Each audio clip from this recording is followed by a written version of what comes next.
Good morning, everybody. I hope everybody is having a great morning. Been a little tired lately. I think it's the change in the weather. But anyway, I wanted to jump on here very quickly. I just had a revelation this morning from God. I woke up to a video talking about the anxious attachment and avoidant attachment styles, right? I never knew anything about either one of those until I started to go through my healing process and learning to heal from a toxic marriage and toxic relationship. One thing that God was showing me is I was married to someone who had the avoidant attachment style. I didn't even really know that there was a name for it. And he just gave me that aha moment. I realized I had developed so much anxiousness because of that person coming in and out of my life. And so sometimes, I don't know if you've ever heard the phrase that your ex prepares you for your next. I just was like, wow, you prepared me through that person for my next, because your next person is not going to be perfect. You're not perfect, but it's important to know whether you're an anxious person or you tend to be avoidant, because as you are healing, you need to know exactly what you need to heal from. What triggers you? Why are you running away? Why are you anxious? What's making you do these things? What got me to this point? And then taking that time to sit by yourself, to be by yourself, and to sit with God, to question yourself and get to the root of those triggers and be willing to change those things. Not being afraid to change those things. Yes, it's unknown. Yes, you don't know what comes with it. And yes, it's hard. The trauma that got you to that. But you know it's harder and more difficult to live with that for the rest of your life. Carrying those same burdens and carrying those same attachment styles. And that's why hurt people hurt people. You're still avoidant. So you're taking your sense of being avoidant and your lack of being able to commit. Now you're going to take those habits and things to another relationship. Now you're about to make somebody else anxious.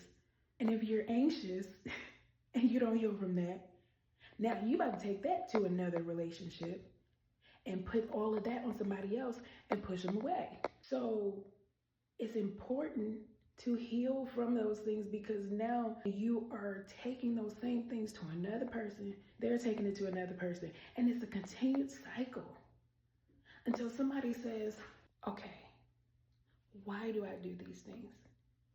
Why am I like this? Until you ask yourself those hard questions. Nobody ever wants to have the hard conversations. You don't want to ask yourself those things because, oh, it hurts so bad. You're hurting other people. Stop it. I'd rather sit by myself or go sit with somebody else, sit with a therapist, sit with the Lord, and get down to the nitty gritty of why. Why is it hard to let go? I was an anxious person. I say I was. Because when you're healing, when you ask yourself those questions, when you sit with God and he shows you yourself and you're willing to learn, you're willing to grow, you start to heal and you continuously heal from those things. When you're anxious, it's hard to let go of things because people walk away from you. So then you start to gravitate to wanting to hold on to people, wanting to hold on to things, because people always say, oh, people are always leaving my life. I'm always losing stuff. I was in a season where I lost everything. I was like Job in the Bible, lost everything and didn't know why it was happening. I was like, oh my gosh, what did I do? God, did I do anything? And it wasn't even that. God is like, I'm trying to get you to see that I'm everything that you need. That people are human. Things are replaceable. But God consistent. He's always there. He's never going to leave you or forsake you.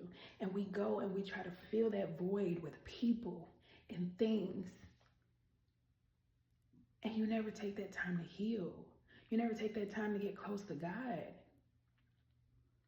I'm telling you, take that time to work on yourself, to heal yourself. Stick with God. If you don't know God, get to know God. I'm telling you.